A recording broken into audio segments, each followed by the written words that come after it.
കാണരുത്.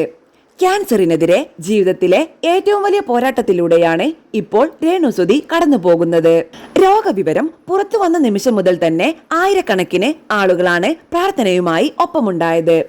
എന്നാൽ ഇപ്പോൾ പുറത്തു വരുന്ന പുതിയ വിവരങ്ങൾ ആരാധകരെ കൂടുതൽ ആശങ്കപ്പെടുത്തുന്നതാണ്.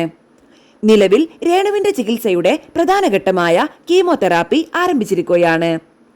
കീമോ ചികിത്സ ശരീരത്തെ വളരെ ക്ഷീണിപ്പിക്കുന്ന പ്രക്രിയയാണ്. പ്രത്യേകിച്ച് രോഗപ്രതിരോധ ശേഷി വളരെ കുറയുന്നതിനാൽ ചെറിയ അണുബാധ പോലും വലിയ അപകടമായി മാറാൻ സാധ്യതയുണ്ടെന്നാണ് അടുത്ത സുഹൃത്തായ പ്രതീഷ് പ്രകാശ് വ്യക്തമാക്കുന്നത്. അതുകൊണ്ട് തന്നെ ഈ സമയത്ത് രേണുവിനെ നേരിൽ കാണാൻ ആരും എത്തരുതെന്നാണ് കുടുംബത്തിന്റെയും സുഹൃത്തുക്കളുടെയും അഭ്യർത്ഥന. പലരും സ്നേഹത്തോടെ കാണാൻ വരാൻ ആഗ്രഹിക്കുന്നുണ്ടെങ്കിലും ഇപ്പോൾ ഏറ്റവും കൂടുതൽ ആവശ്യമായത് കരുതലും സുരക്ഷയുമാണ്. 3 ദിവസങ്ങളായി ആശുപത്രിയും വീടും മാത്രമായ ജീവിതത്തിലൂടെയാണ് രേണു കടന്നു പോകുന്നത്. മരുന്നുകളുടെ സൈഡ് എഫക്റ്റുകൾ കാരണം ശരീരത്തിൽ വലിയ ബുദ്ധിമുട്ടുകളുമുണ്ട്. എന്നിട്ടും തനിക്ക് വേണ്ടി പ്രാർത്ഥിക്കുന്ന ഓരോരുത്തരോടും രേണു നന്ദി അറിയിക്കുകയാണ്.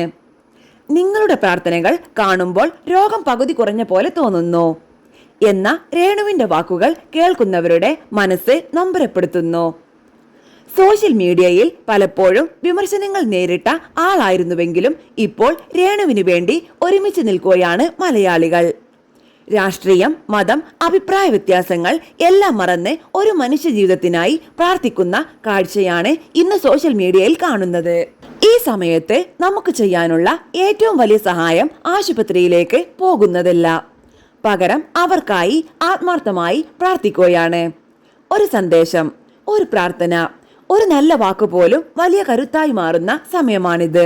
രേണുസുതി പൂർണ്ണ ആരോഗ്യത്തോടെ ജീവിതത്തിലേക്ക് തിരികെ വരട്ടെ. ഇതാണ് ഇപ്പോൾ എല്ലാവരുടെയും പ്രാർത്ഥന.